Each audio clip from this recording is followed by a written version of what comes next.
My name is Audrey Foster, 31 years old, senior financial analyst at Hartman Financial Advisors in Chicago. And for the longest time, I was the textbook definition of a successful daughter.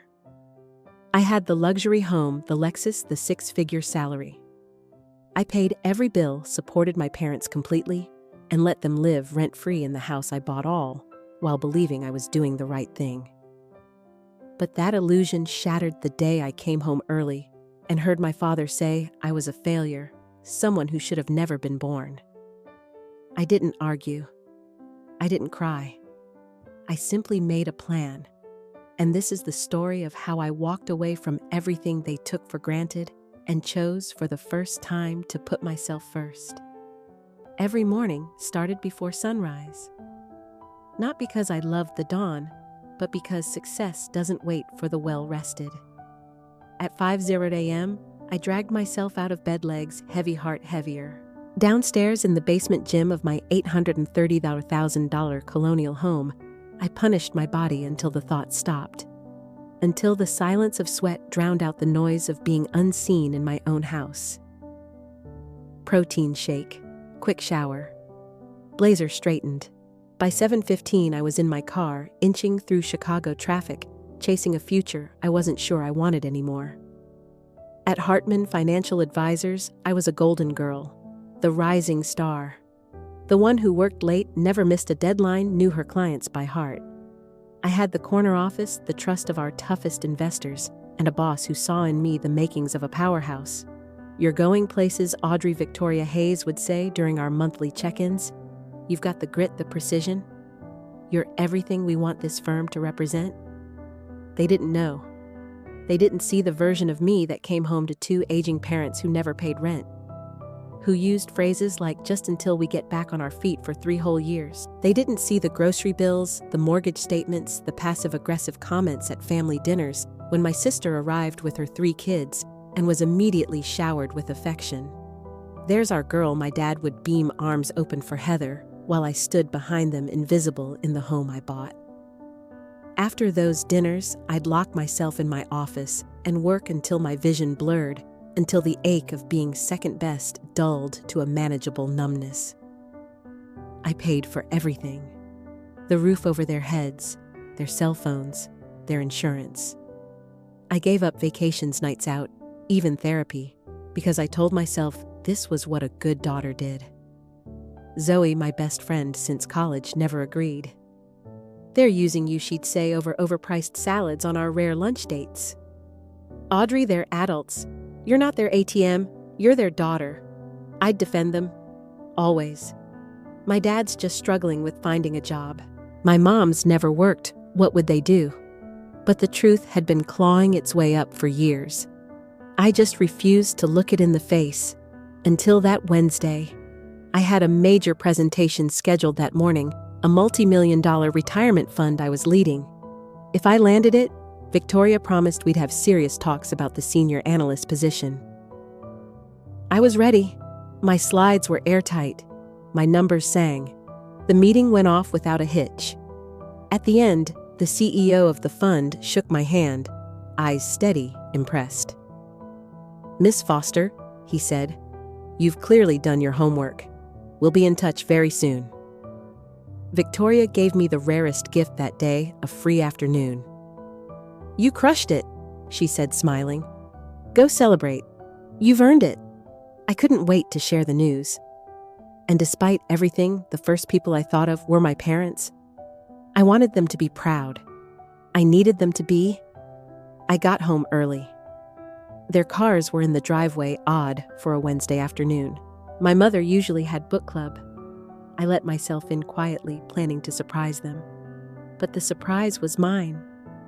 From down the hall, I heard my father's voice laughing on a video call. "Yes, Dan, we're still living with her. What choice do we have? Housing market's insane." Then something changed in his voice, something colder. "She's nothing, Stan. A failure. Should have never been born." I froze. He hadn't ended the call, just minimized the screen. His friend could still hear, and so could I. "Sure, she makes good money," he went on, But what kind of life is that 31, still single, married to her job? It's pathetic. She lords it over us like we should be grateful. His voice, that voice, the one that used to sing lullabies when I was little, now sliced me open. They didn't see me. They only saw what I gave them. And they resented even that. I stood frozen, one foot in the hallway, the other dangling over a cliff I didn't know existed until that moment. My father's voice sliced through the kitchen air like a dull knife made cruel by repetition. "At least you've got your dignity," he told Stan, casually. Me, I have to tell people my daughter supports me. You know how humiliating that is. I didn't breathe. I didn't blink. Then came the blow that landed. Heather now, that's my real success. 3 beautiful grandkids, a husband, a normal life. Audrey. She doesn't get it. Thinks money is love, cold, empty, tasteless. And just when I thought it couldn't sting worse, my mother chimed in sweet as poison. Those watches she gave us last Christmas, so over the top. Like a walking billboard that says, "Look how much I make." So tacky. I nearly choked. I had spent weeks choosing those watches. $3,000 I didn't even blink at, not because I wanted to show off, but because I wanted to give them something meaningful, something lasting, something more than just money. Because anything not tied to a price tag had always been thrown away. And they laughed. They laughed. Like I was the punchline to a joke I didn't know I was in. I backed away slowly, heart pounding in my ears, grateful I wasn't in heels. My hands shook. My chest caved inward. But I didn't make a sound. I walked out of that house like I had something left in me, though deep down I knew something had split open, and it wasn't going to heal. I don't even remember driving to Zoe's. I just remember the moment she opened her door and saw my face, drained, dry-eyed, but burning from the inside out. "What happened?" she asked. I told her, word for word. Zoe clenched her jaw. "We're going back there right now." "No," I whispered, curling into her couch. "Not tonight, not like this. I can't face them knowing what they really think of me." She grabbed my hands, held them firm. "Then stay. For as long as you need. We'll figure it out together." The next morning, my phone buzzed with a text from my assistant, Victoria's thrilled. "You nailed it. Are you okay?" I stared at the screen. I had just landed our firm's biggest account of the quarter. But suddenly, the victory felt meaningless. Because what's the point of winning when your own parents think you're the loser? That morning, I sat in silence and saw my life for what it had been missed. Birthdays, skipped family moments, milestones erased. Heather's every mediocre moment was celebrated. Mine were quietly shelved like receipts for returns no one wanted. The loans I repaid, the Christmases I overcompensated for, the love I kept trying to earn with things because love alone was never enough. And then with Zoe's hand still on my shoulder and coffee cooling in my palm, I made a decision. I wouldn't scream. I wouldn't demand apologies they didn't have the capacity to give. I'd do something more powerful. I'd disappear. I opened my laptop, created a spreadsheet, my native language, and began building my escape finances, real estate logistics. By noon, I had meetings scheduled. By sunset, I had a plan. This wasn't about revenge. This was an exhale. They never loved me. They loved the benefits of me. So I took myself offline, unavailable, unbothered, undone, and for the first time in 10 years, I wasn't living for anyone but me. The next morning, I did something I hadn't done since my early 20s. I called in sick. Victoria's voice softened instantly. "Take care of yourself, Audrey. Honestly, you've earned enough goodwill to vanish for a week." If only she knew how much I planned to disappear. I hung up with hands trembling, not from guilt, but from the unfamiliar rush of rebellion. There's a strange addictive power in doing something out of character. like cracking open a window in a house you didn't realize was suffocating you. By 10 a.m., I was seated across from Trevor Michaels, my financial advisor for the past 5 years. He'd always been buttoned up, calm, reassuring, but even he couldn't hide the flicker of surprise as I laid it all out. "You want to liquidate assets, sell the house, and move out of state?" Immediately, he repeated, blinking. "Yes," I said. My voice didn't shake. "May I ask why?" "You can," I replied, "but don't expect a short answer." He nodded, adjusting his glasses, already typing. "You're in a great position. The market's tight, buyers are eager. We can move quickly." Good. Fast was the only way to outrun the weight of staying. By lunchtime, I had a high-value real estate agent on the books, Natalie Wells, and a referral to a relocation contact in Denver. Natalie called before I'd even left the parking lot. I specialize in confidential listings. "You want out fast?" she asked briskly. "I want out clean. Perfect. I'll come by for a walkthrough. Tomorrow morning." "No," I cut in. "They're home. Friday morning works better." She didn't ask who they were. Professionals don't dig unless paid to. That evening, I met with Patricia Alvarez, a tough-as-nails property attorney. She combed through my documents and confirmed what I'd hoped: the house was legally mine. They had no claim, no ground to stand on. "They're tenants only in the emotional sense," she said coolly. "If it gets messy, eviction is your legal right. But from your description, they don't strike me as fighters." She was being kind. My parents weren't fighters. They were manipulators. Softer, slipperier. Harder to confront head-on. Friday came. They were at brunch with their church friends. Smiles, blessings, and praise for the daughter they resented behind closed doors. Natalie arrived in designer heels and a confidence that could cut marble. She flipped through a thick binder, surveyed the property, and nodded with satisfaction. "This house is a gem. We'll stage it neutral palette, remove anything personal. I'll start today. Perfect. Photos Monday, listed Thursday, open house Sunday. You'll have offers by Monday night." She spoke with the certainty of someone who didn't need me to prove my worth. I clung to that. That night, I didn't go home. I stayed at Zoe's again. She came armed with takeout, a bottle of red, and a plastic bin overflowing with college memories. "Remember this," she said, holding up a photo of us screaming into a karaoke mic, cheeks flushed, eyes wild with joy.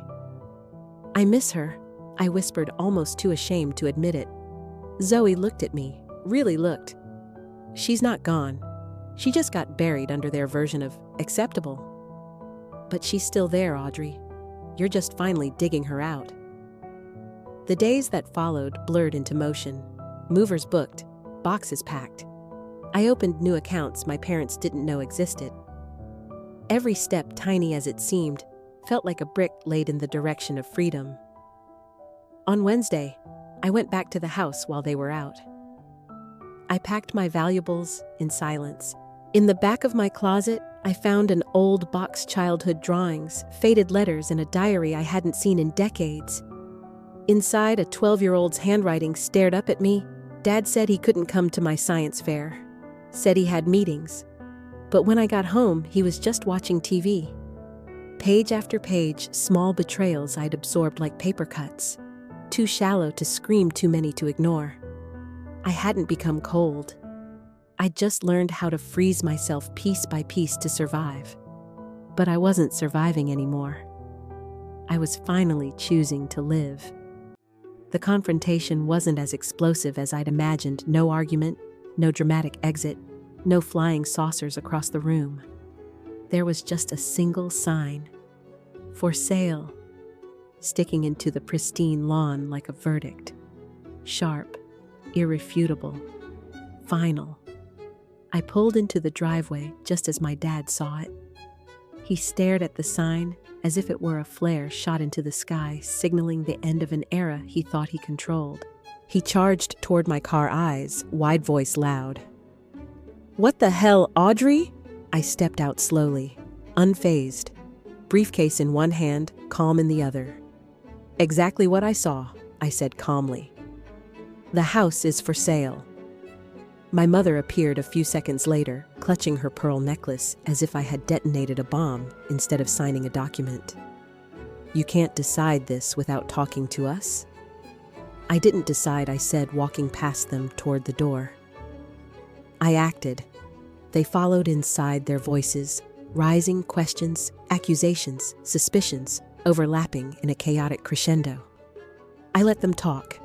I hung up my coat, put down my keys, take a breath, then turn around. This is my house.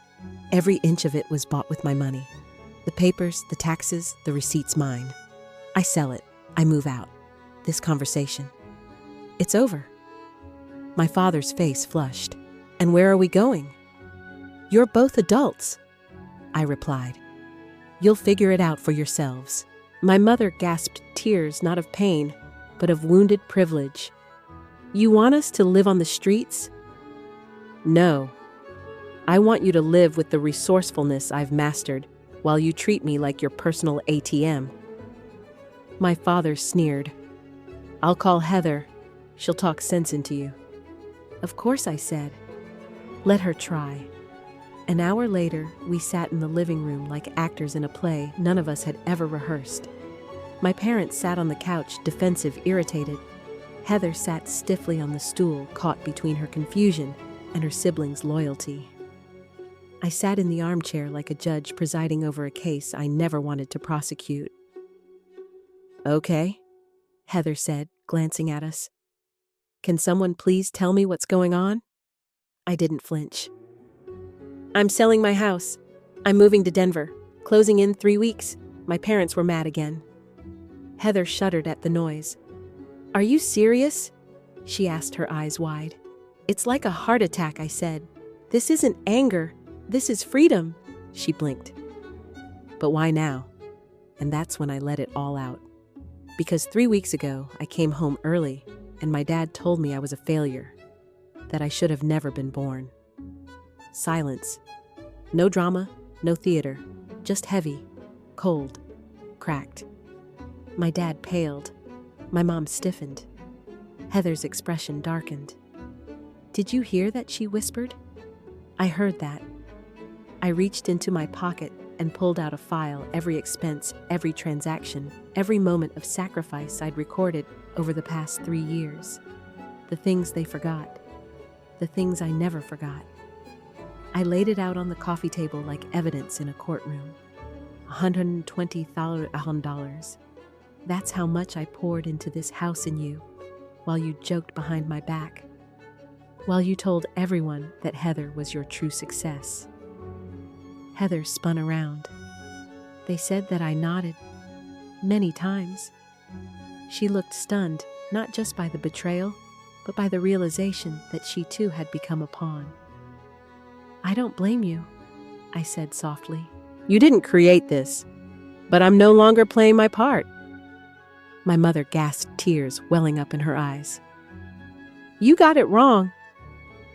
"No," I said, cutting her off. "I finally see it for what it is." My father sneered like a man backed into a corner. "You'll regret this." I straightened up, stronger than I've ever been around them. "No," I said. "What I regret is thinking your love came without conditions." With that, I turned away, ready to write a life no longer governed by their expectations. The final days felt dreamlike, like I was drifting between 2 versions of myself, one unraveling the other, not yet fully formed. I moved through the house like a ghost, brushing against walls I once painted, stepping over memories now taped in boxes marked "Keep, Donate, Let Go." It wasn't the objects that hurt, it was the weight of what they meant. The dining table where I hosted holidays for people who never once said thank you. The master bedroom I gave up without hesitation, so my parents could have comfort I never received. The office where I worked until 2 a.m., paying for a life that was never really mine.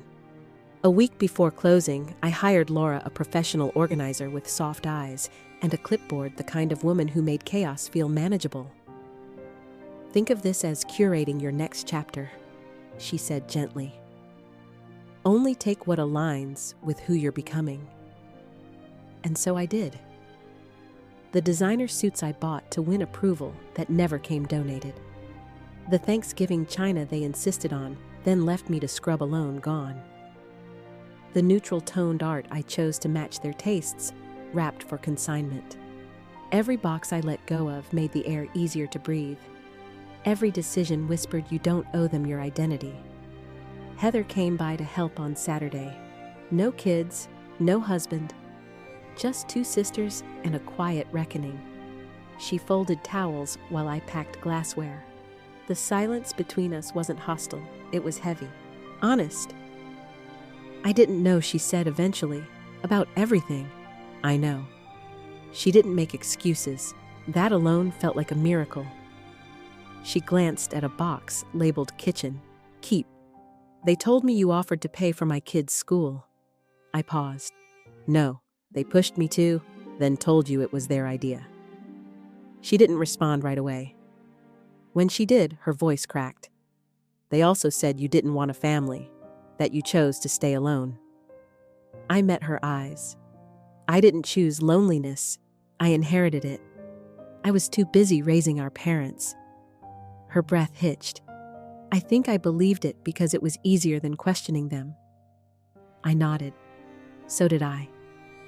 Before she left, she hugged me not out of politeness, but from something deeper. A hug born of recognition.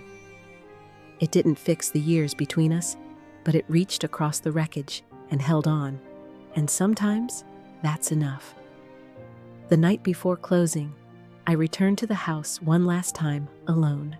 My parents had already moved out begrudgingly. Heather had offered them a room in her home.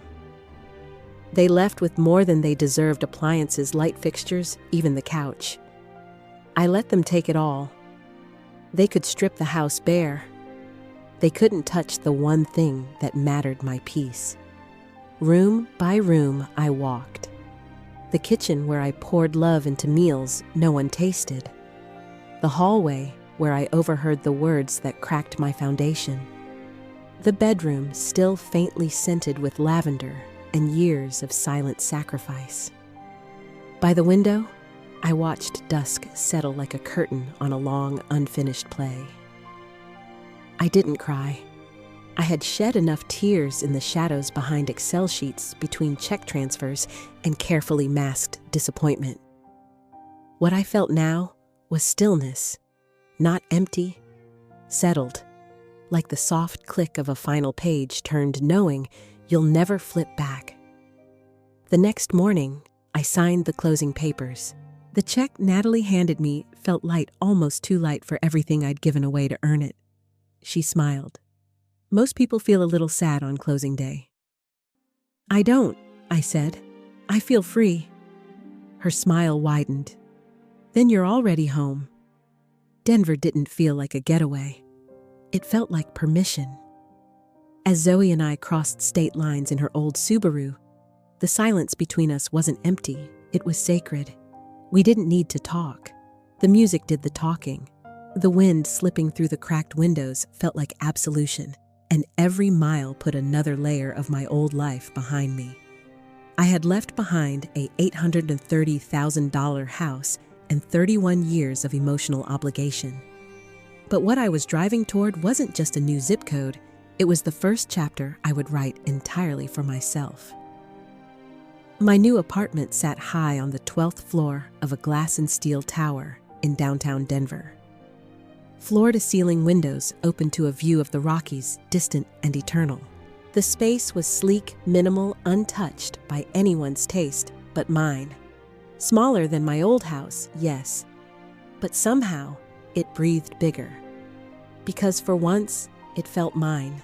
That first night, we ate Thai takeout cross-legged on the hardwood floor, drinking cheap Cabernet from mismatched mugs because I hadn't unpacked the glasses yet.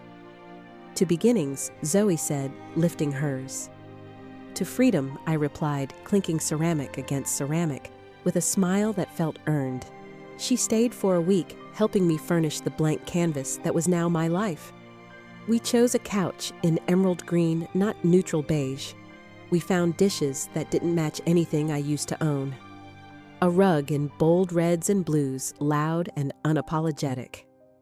"This place should look like you," Zoe said. Not the version of you they approved of. And little by little, it started to. My first day at Westbrook Financial felt like waking up in someone else's dream, only it was mine now. The office pulsed with sunlight and ease. People smiled like they meant it. Monica Evans, my new boss, greeted me at the entrance with a handshake and clear-eyed warmth. "We're lucky to have you," she said. "I've read your file. You're a star." The word made something tighten in my chest. I wasn't here to shine for anyone anymore. "I'm just here to do good work," I said. Monica nodded. "Good. We value substance over performance here." I exhaled, deep, unguarded. That was all I'd ever wanted. The weeks unfolded quietly, like fabric smoothing out beneath careful hands. Morning jogs in the crisp air. Evenings on my balcony wrapped in a blanket reading novels I'd always meant to start. Saturday hikes with strangers who didn't ask what I did for a living, only if I'd packed enough water. Every step was a recalibration. Every silence, not loneliness, but peace. And then, Gabriel. We met in the elevator, both juggling paper bags from the co-op downstairs. He made a joke about forgetting his reusable tote. I laughed harder than I should have. Maybe because it felt good to laugh and not explain why. He was a software engineer, new in town, thoughtful eyes, easy smile, no pressure, no rush, just conversation that flowed into coffee, which melted into dinners that didn't rush to end. We didn't dissect our pasts. He had shadows, I had ruins, but neither of us asked for a map. Some healing happens best in places where no one demands a timeline. A month into this new life, I stood on my balcony, glass of wine in one hand, dusk dripping gold across the mountains. My phone buzzed. A message from Heather Tyler's starting college applications. He wants to learn about budgeting and aid. Can we call? I smiled and typed back, "Absolutely. I'd love that." Some threads are worth weaving again. Some bridges deserve to be rebuilt on new terms. Others don't. My parents had called twice, left voicemails teetering between guilt-laced pleasantries and hollow check-ins. I hadn't responded. Dr. Richardson, my therapist, had said something in our last virtual session that echoed now. Forgiveness isn't reopening the door. It's choosing to set down the key, and so I did. Not all at once, not with grand gestures, but one breath, one choice, one quiet, steady reclaiming of the life I no longer had to justify. Not escaping, becoming. Healing isn't a straight line, it's a spiral. You think you've made it, you're steady lighter, standing on solid ground, and then one phone call, one voice, one flicker of memory pulls you back into the storm's eye like gravity never really let go. It was a quiet Sunday afternoon. Clear skies, coffee warm between my palms, Gabriel's playlist humming low from the living room, a soft background to the stillness I'd earned. I felt something dangerous that day. Settled. Then my phone lit up. Chicago area code. I didn't need to check the name. My body knew before my brain did. One ring, 2, 3. And then, for reasons I can't fully explain, I answered. "Hello, Audrey," came the voice. Thin, aged, tired in ways that didn't invite sympathy, just recognition. "Merry Christmas." It wasn't Christmas. It wasn't even December. But guilt doesn't care about calendars. For my father, remorse showed up on its own schedule, usually when the bills did. "Merry Christmas, Dad," I said evenly. There was a pause, one I knew well. The kind where he debated how honest to be, how quickly to pivot to what he really wanted. "We've got our own place now. Small apartment near Heather," he said. Not much, but I'm glad I said. And I meant it, that part at least. More silence, longer this time. I didn't feel it. Then came the ask, dressed as hesitation. Things are tight. Rent's higher than expected. If you could help out a little just until tax season. And there it was, the familiar script. Same act, different backdrop. I'm not in a position to help financially, I said, calm. Kind, but not soft. My life's different now, and so are my boundaries. A beat, then the shift. We're your parents. He snapped the edge, breaking through. Family helps family. Family also respects boundaries, I replied. We can stay in touch, but the bank is closed. Silence again, but this time it wasn't passive. It was loaded. The kind of quiet that carries decades of entitlement, anger, and disbelief that their golden goose had finally flown. I see, he said, clipped. Well, Merry Christmas then. Merry Christmas, Dad. Click. I set the phone down slowly. No shaking hands, no knot in my throat, just stillness. A solidness inside me that felt earned. Gabriel walked in, 2 mugs of hot chocolate in hand. He paused when he saw my face. Your dad? I nodded. Asked for money. Another nod. He crossed the room and set the mugs down, stepping closer. You okay? And this time, for the first time in years, my answer was simple. Unshaken. Yes, I said. Completely. That night, we stood together on the balcony as the season's first snow began to fall, soft, silent, slow. The city blurred beneath a blanket of white. No noise, no demands, just quiet, gentle, clean. Gabriel brushed a few snowflakes from my coat sleeve and smiled. You know what I admire most about you? What that you didn't rewrite your story for revenge. You did it to live better. For yourself. That takes real courage. I didn't have words for that. So I kissed him. And there, in the hush of snowfall and the glow of a city that had never asked me to shrink to fit it, I realized something simple, final, and true. Freedom was never a place. It was a choice, and I had finally made it. It hit me unexpectedly mid-December, mid-song, mid-memory, while I was decorating my very first Christmas tree alone. Not sadness, not longing, rage. A hot, sharp, relentless rage that clawed its way up from somewhere deep and long silenced. Rage at every fake smile I'd plastered on. Every holiday photo where I stood perfectly poised beside people who secretly despised me. Every Thanksgiving where I bit my tongue so they could feel comfortable, so I wouldn't overshadow Heather with my ambition, my paycheck, my refusal to become a beige, polished version of daughterhood they could display like fine china. I reached into a box of ornaments, pulled out a tiny silver compass Zoe had given me the year I moved. For when you forget where true north is, the note had said. I hung it gently on the branch. Then I laughed. Loud, bitter, a sound ripped straight from the marrow of years I'll never get back. Because they'd told me, drilled into me, that family was sacred. That blood was thicker than water. That loyalty was a one-way street pointed straight back to them. But blood never paid a bill.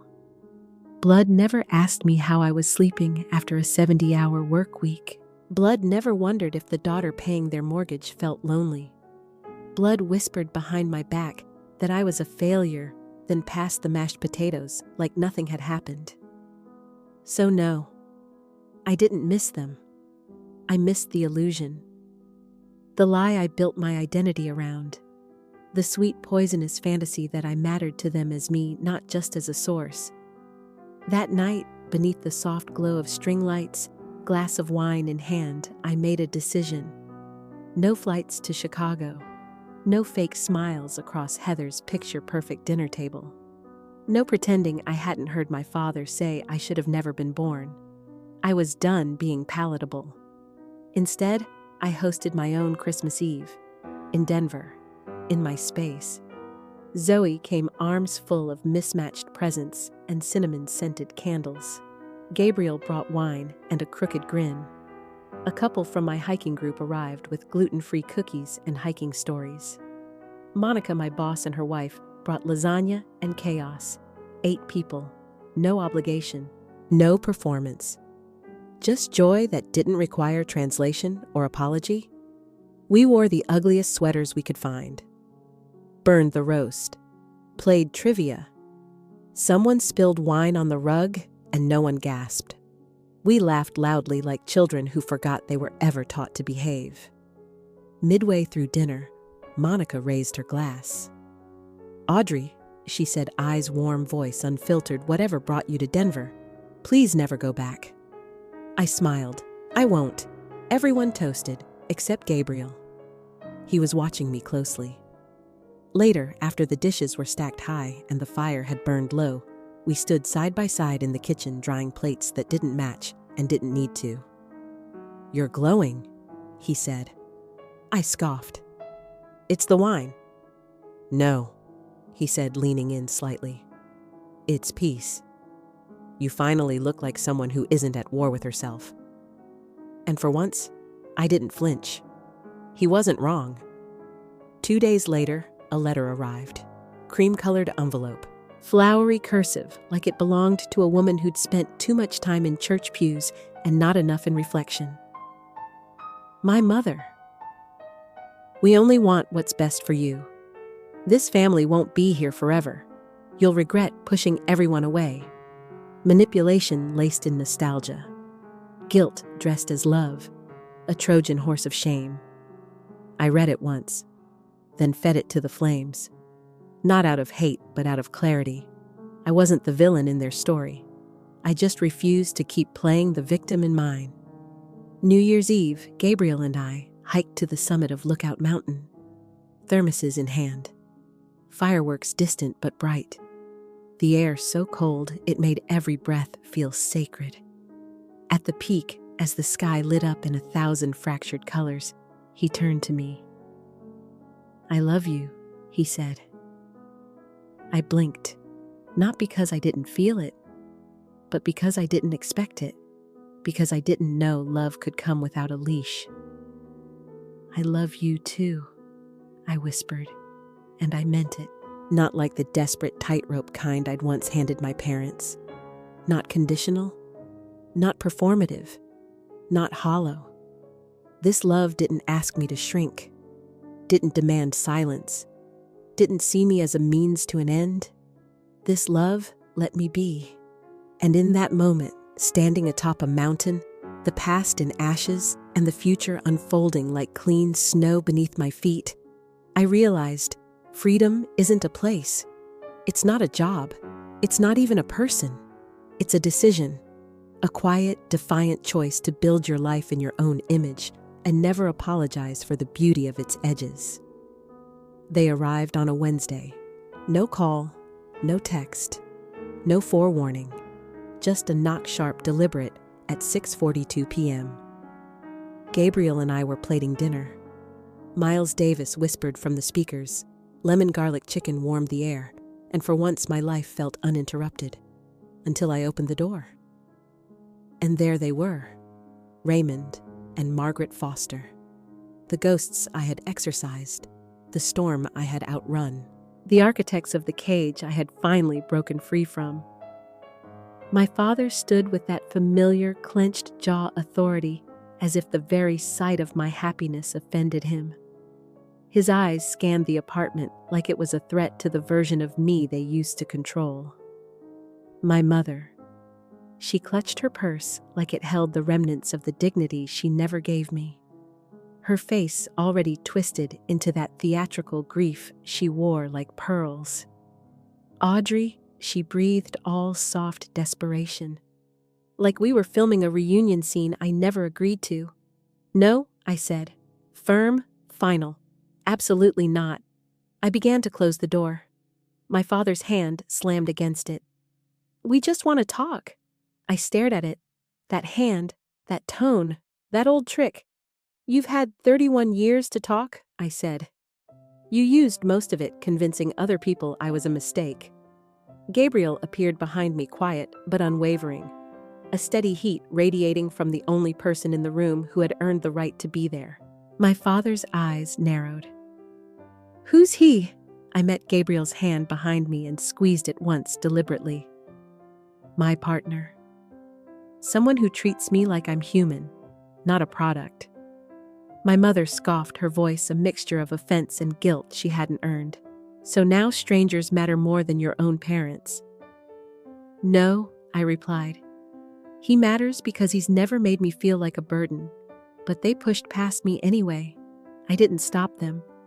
Not because I was weak, because I was done being afraid. I let them inside not as daughter, but as witness.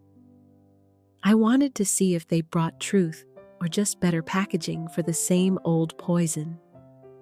They sat on my couch, like they still had the right to occupy my space. Their eyes flitted across my bookshelves, the photos, the walls. Always assessing, always calculating. "How'd you afford this place?" my father asked, like it was still his business. I smiled, slow and cold. "By not funding two adults who mistook guilt for gratitude." My mother reached for my hand. I didn't flinch, I just let her grasp air. "We're here because we realized we made a mistake," she said. That word again. Like a band-aid big enough to cover a betrayal. "A mistake," I repeated. "What kind exactly? Calling your daughter a failure? Telling people I should have never been born? Or was the mistake letting me overhear it?" My father shifted in his seat, discomfort finally catching up with him. "It was stress. Things were said. We didn't mean them." "You said it casually," I shot back. "Like it was a fact, not a feeling. That doesn't slip out under pressure. That lives inside you." Gabriel silently set a glass of water beside me. He didn't speak. He didn't have to. His presence screamed, "She's not alone anymore." My mother tried again, her voice a trembling weapon. "We want to fix things. We want our daughter back." I leaned forward, gaze sharp. "No," I said. "You want your supply back? Your emotional workhorse. Your silent, obedient ATM. But that girl doesn't live here anymore." My father's tone sharpened. "We're your parents. You owe us." There it was. The match that lit every bone in me on fire. I stood. "I owe you nothing," I said, voice unwavering. "You raised me with fear and guilt and called it upbringing. You mocked my success. You drained me financially, emotionally, spiritually. And you expected me to keep bleeding just so you could stay warm. You can't erase us," my mother whispered. I stepped closer, calm, like the eye of a hurricane. "I don't have to," I said. "You erased yourselves. Every time you chose control over compassion. Every time you demanded more and gave less. Every time you made me feel like love was something I had to earn." I walked to the door and opened it. Slow, symbolic, final. "Leave." They didn't move. "I'm not asking," I added. "I'm setting a boundary. If you contact me again, I'll have a lawyer send a cease and desist. We are done." Gabriel rose beside me. He didn't say a word, but his alignment with me shoulder to shoulder was louder than anything they'd ever given me. And this time, they left. No final plea, no apology, no goodbye. They just walked into the hallway and didn't look back. And neither did I. The silence after they left was heavier than any argument.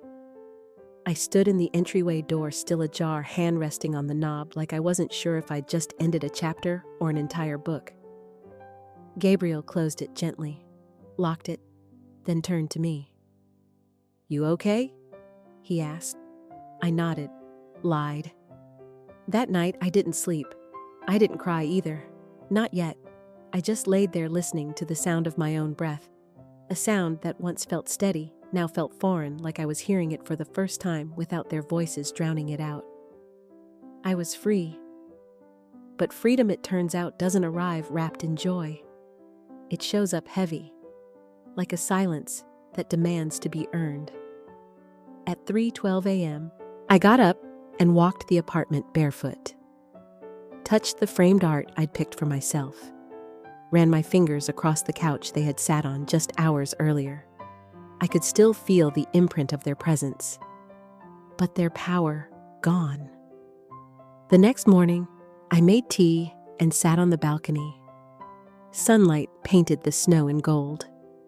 That's when the tears came, not for them, but for the little girl inside me who waited years for their approval, who got straight A's and paid off debt and bought houses and watches and loyalty, hoping one day they'd say, "You're enough." She died last night, and in her place stood someone I didn't quite recognize yet, but who looked a lot like peace. Dr. Richardson and I met virtually that week. I told her everything. "They came to your door," she said slowly, "and you didn't let them stay." I didn't even flinch. "That's not anger anymore," she said. "That's closure." I paused. "So why does it still hurt?" "Because love doesn't disappear just because it was misplaced. You mourn not what you lost, but what you never got." That hit like truth wrapped in barbed wire. That weekend, I reorganized my closet, not because it needed it, but because I needed a ritual. Something physical, tangible, a reordering of chaos. In the back, I found a box I hadn't opened since college. Inside, a photo of my mother holding me in the hospital, eyes full of something I wanted to believe was love. A crumpled acceptance letter to Northwestern, a birthday card from Dad, "Proud of you. Keep it up," and a post-it note from Heather 15 years ago, "Ignore them. You're the strong one." I kept the note, threw out the rest. Monday morning, I walked into work and felt the strangest thing. Lightness, not performative joy, not forced optimism, just ease. I was no longer building a life to prove anything. I was building it to live. For the first time in years, I wasn't calculating. Not my worth, not my next move, not how to keep a family happy that only felt full when I was empty. I was being. And the strangest part, I didn't feel guilty about it. It started small. I began sleeping through the night. No more waking up at 3 a.m., gasping from dreams of unpaid bills or disappointed parents. I started cooking for pleasure, not pressure. I lit candles just because. I bought fresh flowers even when no one would see them. Gabriel noticed. "You're softer," he said one night, brushing a curl behind my ear. Is that a good thing? It's the best thing. Because it meant I was no longer bracing for impact, no longer armored for war in my own home. I was choosing softness, and finding it didn't make me weak. It made me free. I started planning again, but not like before. Not the survival planning of an over-functioning daughter trying to control chaos. These were gentle plans. A weekend in Aspen with Gabriel. A pottery class on Thursday nights. A travel fund not for emergencies, but for joy. I stopped hoarding my vacation days like a safety net and finally booked the trip to Italy I'd canceled 3 times for family crises. "Just you?" the travel agent asked. "Just me." And I smiled as I said it because I wasn't lonely. I was whole. Heather and I stayed close, not out of obligation, but connection. She called often, always with real questions, not favors. Tyler got into 2 schools, she beamed one day on FaceTime. "He's leaning toward the one you recommended." Her eyes softened. "You know, I don't think I ever realized how much you protected us, until I saw them try to do the same thing to me." "You figured it out fast," I said. "You taught me how." That mattered more than any title, any raise, any hollow praise from a father who would never understand the cost of becoming yourself. One Friday evening, Gabriel and I walked the edge of Sloan Lake winter, still clinging to the trees, but the air smelling like something new. "Do you think you'll ever talk to them again?" he asked gently. I didn't answer right away. I don't know, but I don't need to. He nodded, never pushing. They don't have to apologize for me to heal, I said, and I don't have to hate them to move on. He took my hand. You're not angry anymore. I'm not, I said. I'm just done. That night, I sat on my balcony mountain silhouetted against a midnight sky wine, in one hand, the future in the other. I wasn't surviving. I wasn't proving. I was living. For the girl who used to measure her value in sacrifices. For the woman who finally learned how to take up space without apology. For the future, I was building not as a reaction, but as a choice. The first time I saw my name on the door, Audrey Foster Team Lead, I didn't cry. I smiled, because it wasn't a victory for my resume. It wasn't leverage in another exhausting campaign for my parents' pride. It was mine, built on choices made without compromise. Built not for anyone else's comfort, but for my own integrity. By spring, I'd purchased my own condo. Modest by Chicago standards, but perfect 2 bedrooms, mountain view. Warm light that spilled across wood floors every morning like permission. I didn't decorate for appearances. I filled it with softness, texture, quiet power. A velvet chair in deep emerald green. A framed print that said, "Come as you are, stay as you choose." Even my walls had boundaries now.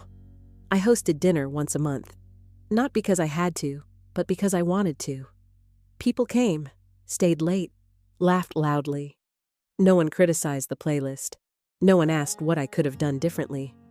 No one made love feel like a transaction. Gabriel always stayed last. One night as we did dishes, he said, "This place feels like home." I looked around, not just at the space, but at what I'd created in it. "It is," I said. He smiled. For both of us, I didn't rush the answer. I no longer rushed anything. "Yes," I said finally. For both of us. My parents tried again an Easter card this time. The handwriting was familiar. So were the tactics nostalgia weaponized as apology. I didn't respond. Not because I was angry. Because I'd stopped needing their version of love to feel whole. Forgiveness doesn't always look like reunion. Sometimes it looks like silence you can live with. Heather visited that summer with her kids. We hiked, ate ice cream, stayed up late talking about the versions of ourselves we used to be. She hugged me at the airport, eyes damp. "I'm proud of you." "I'm proud of you too," I said. And I meant it. Some families are forged in blood. Others are forged in survival, then rebuilt in truth. On my 32nd birthday, I woke up to a sunrise flooding my room. I made coffee, sat on the balcony, let the warmth hit my skin. I didn't check my phone for missed messages. I didn't brace for disappointment. I didn't need them to remember me to feel real. I knew who I was. Audrey Foster, daughter of her own making, keeper of her own peace, architect of a life built not from sacrifice, but from sovereignty. And that was the best gift I'd ever given myself. What would you do if you heard your own father say that you shouldn't have been born? Shut up topic or something. Have you ever been in a situation like Audrey the breadwinner, but grateful? Share your story. Maybe you can help someone be braver. In your opinion, is Audrey selfish or brave? Not an easy question to answer, but worth pondering. I would love to know your answer. I will always listen to all your opinions. Thank you for listening to my story. See you in the next video. My name is Audrey Foster, 31 years old, senior financial analyst at Hartman Financial Advisors in Chicago. And for the longest time, I was the textbook definition of a successful daughter. I had the luxury home, the Lexus, the 6-figure salary. I paid every bill, supported my parents completely, and let them live rent-free in the house I bought, all while believing I was doing the right thing. But that illusion shattered the day I came home early and heard my father say I was a failure, someone who should have never been born. I didn't argue. I didn't cry. I simply made a plan. And this is the story of how I walked away from everything they took for granted and chose for the first time to put myself first. Every morning started before sunrise. Not because I loved the dawn, but because success doesn't wait for the well-rested. At 5:00 a.m., I dragged myself out of bed, legs heavy, heart heavier. Downstairs in the basement gym of my $830,000 colonial home, I punished my body until the thought stopped.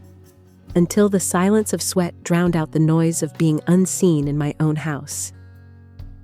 Protein shake, quick shower. Blazer straightened. By 7:15 I was in my car, inching through Chicago traffic, chasing a future I wasn't sure I wanted anymore. At Hartman Financial Advisors, I was a golden girl, the rising star. The one who worked late, never missed a deadline, knew her clients by heart. I had the corner office, the trust of our toughest investors, and a boss who saw in me the makings of a powerhouse. "You're going places," Audrey Victoria Hayes would say during our monthly check-ins. "You've got the grit, the precision. You're everything we want this firm to represent." They didn't know. They didn't see the version of me that came home to 2 aging parents who never paid rent, who used phrases like "just until we get back on our feet" for 3 whole years. They didn't see the grocery bills, the mortgage statements, the passive-aggressive comments at family dinners when my sister arrived with her 3 kids and was immediately showered with affection. "There's our girl," my dad would beam, arms open for Heather, while I stood behind them, invisible in the home I bought. After those dinners, I'd lock myself in my office and work until my vision blurred, until the ache of being second best dulled to a manageable numbness. I paid for everything. The roof over their heads, their cell phones, their insurance. I gave up vacations, nights out, even therapy, because I told myself this was what a good daughter did. Zoe, my best friend since college, never agreed. "They're using you," she'd say, over overpriced salads on our rare lunch dates. "Audrey, they're adults. You're not their ATM, you're their daughter." I'd defend them. Always. My dad's just struggling with finding a job. My mom's never worked. What would they do? But the truth had been clawing its way up for years. I just refused to look it in the face. Until that Wednesday. I had a major presentation scheduled that morning, a multi-million-dollar retirement fund I was leading. If I landed it, Victoria promised we'd have serious talks about the senior analyst position. I was ready. My slides were airtight. My numbers sang. The meeting went off without a hitch. At the end, the CEO of the fund shook my hand, eyes steady, impressed. "Miss Foster," he said, "you've clearly done your homework. We'll be in touch very soon." Victoria gave me the rarest gift that day, a free afternoon. "You crushed it," she said, smiling. "Go celebrate. You've earned it." I couldn't wait to share the news. And despite everything, the first people I thought of were my parents. I wanted them to be proud. I needed them to be. I got home early. Their cars were in the driveway, odd for a Wednesday afternoon. My mother usually had book club. I let myself in quietly, planning to surprise them.